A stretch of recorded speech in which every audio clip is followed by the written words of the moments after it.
Hello guys and welcome to a new video. Today we are going to talk a bit about injuries, how their players perform when certain players are out, how does it affect their usage, minutes and other stuff, and then we'll just go back to a couple of matchups. But first one I want to talk about Ivica Zubac, my Croatian fellow guy.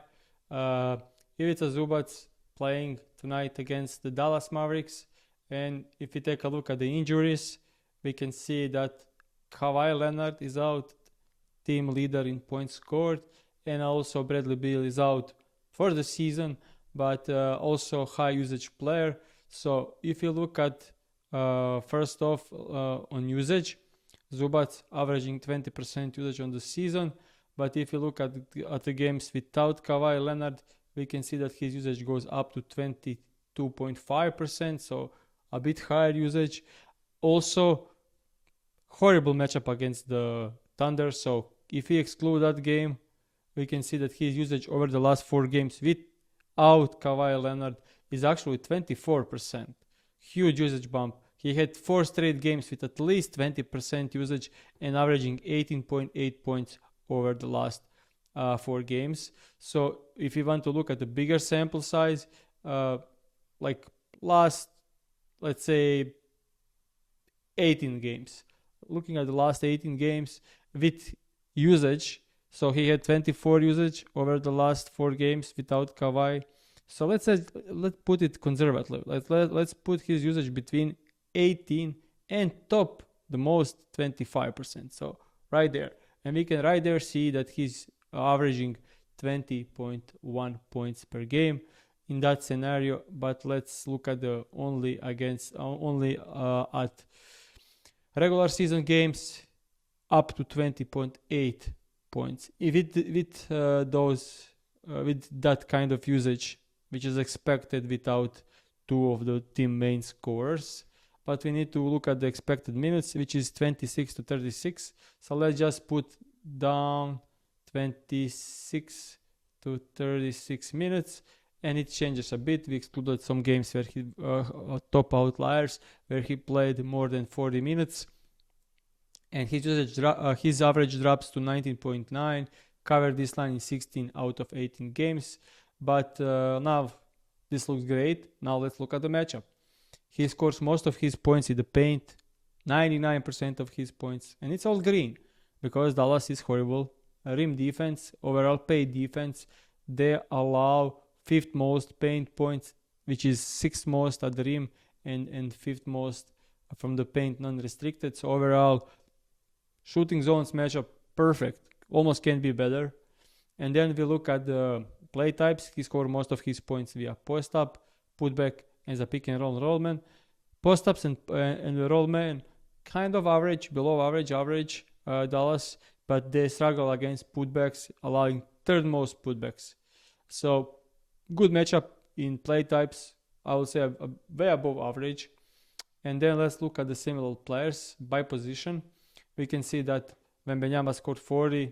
Okay, Zubac is definitely not Wembanyama kind of player, but we can look that even Hartenstein scored 16, even though his line was at 9.5. Durant had 33, more than double than his line. Guys like Şengün scored 26, and we had Miles Turner with 14, even though he shot horribly. So looks like a great matchup, great minutes expected, and great usage expected. This could be a spot where I will be definitely looking at the over for Ivica Zubac. Another example, just showing you why is this line set at 25.5. Looking at this season for Karl-Anthony Towns, we can see he averaging 20 points a game. The line is 25. Okay, let's do a bit more context check. First off, 2 biggest games of the season came against the Wizards. We all know Wizards are horrible at defending, and the Nets. So basically 2 teams that are competing who will be worse offense. And when looking at defensive rating, Nets are ranked 30th and Wizards are ranked 29th. So the worst defense and the second worst defense. And now they are playing above average defense. So let's exclude those 2 horrible teams from the graph. And we can see that his average drops down at 17.9 points average on the season, which is way below this today line. But we can look at the team, and we can see that Jalen Brunson is out. Guy that scores 28 points a game. Second one is Towns with 20, and then there are bunch of role players: OG Anunoby, Mikal Bridges, Miles McBride. So without their best player, definitely expecting Towns usage to increase. And let's look at the last season games, when regular season games, when he played normal minutes. Let's say normal minutes are between 28 to 42. And now checking usage on the season, his usage was 26%. But if you look at the games without Jalen Brunson, 26% goes up to 29.5. So 3% higher usage without Brunson. And with Brunson, his usage was 25%. So 4% difference in usage with and without Towns. So it's the average close to 30% without Brunson. And now if you look at all the games when he had usage between 26% and let's say 34%, that's the range, like 29% average here. That's the usage he usually has without Brunson. And looking at the average minutes, we can see that in this scenario he averages 27.4. At least he did over the last 2 seasons. We also need to include games with OG Anunoby and Mikal Bridges. It drops to 26.7, and his line is at 25.5. I don't have any leans here, just showing you guys that 25.5 line is here for a reason, because there is no Brunson, and without Brunson he averages close to this line. Next example would be, I will go to the Warriors and Spurs, and looking at one of the best players ever, and that's Stephen Curry. At the line 25.5, available on multiple books. And looking at this season, and going back to the usage.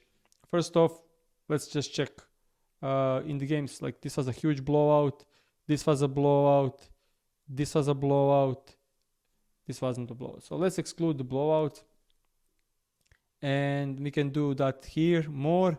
And win-loss margin, let's look at the games that were less than 15 points loss and less than 15 points win. So we now excluded blowouts, and we can see that his points average goes up to 29.4, which is already much higher than this line we are having. So interesting at the first glance, very interesting. And then you can see that he's playing Spurs, and the last game he played against the Spurs and scored 46 points. And we can see that no any big important players for Golden State Warriors were out. They were all playing, because you can see that there were a couple of guys, Spencer, Jackson Davis and Santos, were just out of rotation. So tonight we can see that Kuminga is questionable, everyone else is playing. So similar scenario where he scored 46 2 days ago on the second night of back-to-back. We can see that, So looking at this, I want to go to the usage again, and this time remove this filter just to show you something. And that's over the last 6 games. He had 30, 31, 41, 35, 35, and 38% usage. So 6 straight games from Stephen Curry with 30% or higher usage. Even in those 2 games, 35, 37. So most of the games this season he had over 30% of usage, and in 6 in a row. And that's a bit high for this line. So if you take a look over the last 2 seasons, 164 games, where Stephen Curry played his expected minutes, that's between 27 and 37 minutes, he averaged 26 points. But let's check the games with this kind of usage. So when he had usage over 30%, between, let's say, 30 and 40%, even though he had a game with over 40% usage, but we need to put in some range. We see that Stephen Curry averaging with this kind of minutes and this kind of usage, he is averaging 30 points a game. We can actually see that spread for this game is 2. So Golden State Warriors are 2-point underdogs in this one.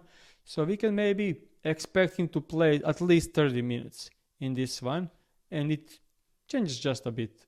Doesn't change much. So these 3 minutes don't do much. He, with this kind of usage, this kind of minutes, is averaging 30 points a game, and we have 25.5 line.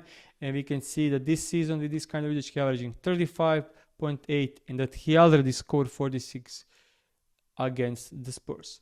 Looking at the matchup this season, we can see he scores most of his points. Free throws, handoff, transition, screen.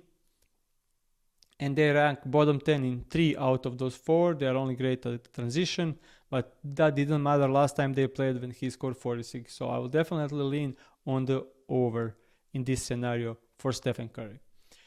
Guys, if you like the video, if you have any questions, please write them down in the comments below the video. Questions will help me make new videos, the next videos. And also make sure to subscribe to not miss out any of the new content. I will be trying to make 2 to 3 videos every week, so make sure to follow. See ya.